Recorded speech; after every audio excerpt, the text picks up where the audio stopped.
Salut à toi qui regarde cette vidéo. Aujourd'hui on va partir sur une recette que tu connais forcément, qui est très simple et qui est seulement avec 2 ingrédients. C'est une recette qui est énormément réalisée en pâtisserie et pourtant peu de gens savent la faire, et c'est tout simplement une ganache au chocolat.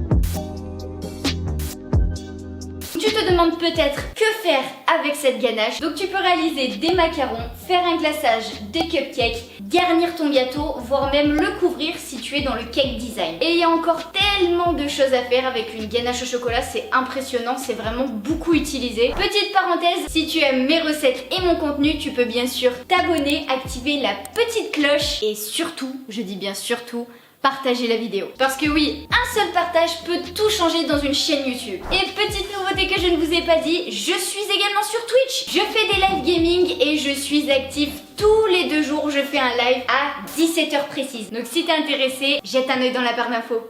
C'est parti et on y va. Il te faudra 20 centilitres de crème entière fluide à 30% de matière grasse, c'est très important. Et il te faudra tout simplement 200 g de chocolat noir. Merde. Petite information importante à ne pas oublier, si vous voulez plus de ganache, vous faites un temps pour temps, c'est-à-dire 400 g de chocolat, 400 g de crème. Ça marche toujours comme ça, même si vous en voulez moins, 150 g de crème, 150 g de chocolat. Il n'y a pas plus simple et comme ça se garde super bien en tête. Pour commencer, on vient mettre notre crème liquide dans une casserole. Faut bien relever tout. Allez. J'ai mis toute ma force. Et je vais tout simplement mettre la crème liquide sur le feu, si ça veut bien s'allumer. Donc maintenant on touche pas jusqu'à ce que ça bout et on passe au chocolat. En attendant, on prend notre chocolat et on le met dans un saladier assez grand.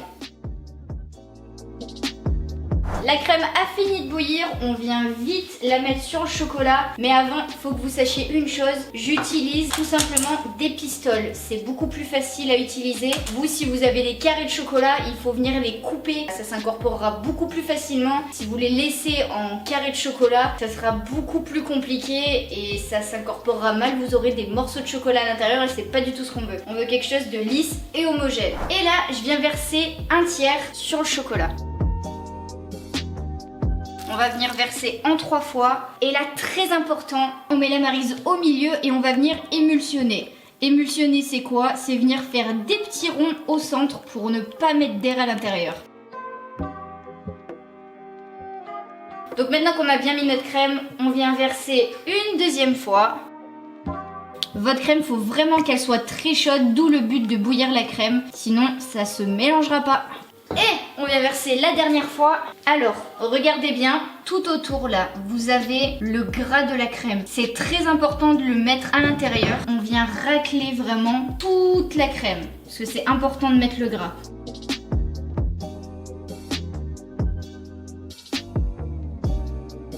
La ganache est prête à partir du moment où on voit qu'elle a bien nappé la maryse, elle est lisse et brillante. Si jamais vous avez encore des morceaux à l'intérieur, soit vous la passez quelques secondes au micro-ondes, comme ça fera fondre et vous émulsionnez encore et encore, ou alors vous passez tout simplement au tamis et vous n'aurez plus aucun morceau.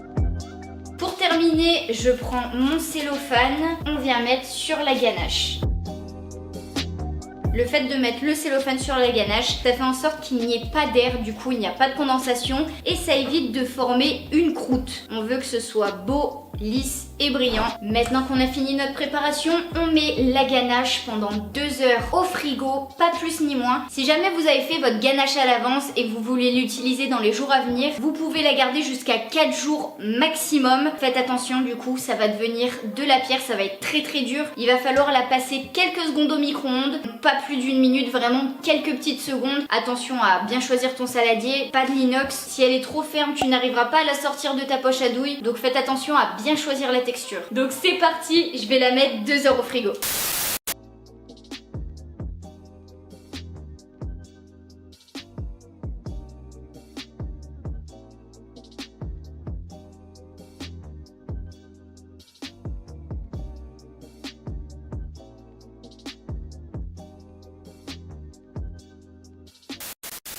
vient de réaliser une superbe ganache au chocolat noir qui est rapide et facile. Si jamais tu la réalises, envoie-moi une petite photo comme d'habitude. En tout cas, j'espère que mes petits conseils et ma recette t'aura plu. Si jamais tu as des questions ou que tu veux d'autres conseils, n'hésite pas à m'envoyer un petit commentaire, j'y répondrai avec grand plaisir. Et je te dis à très vite dans une prochaine vidéo.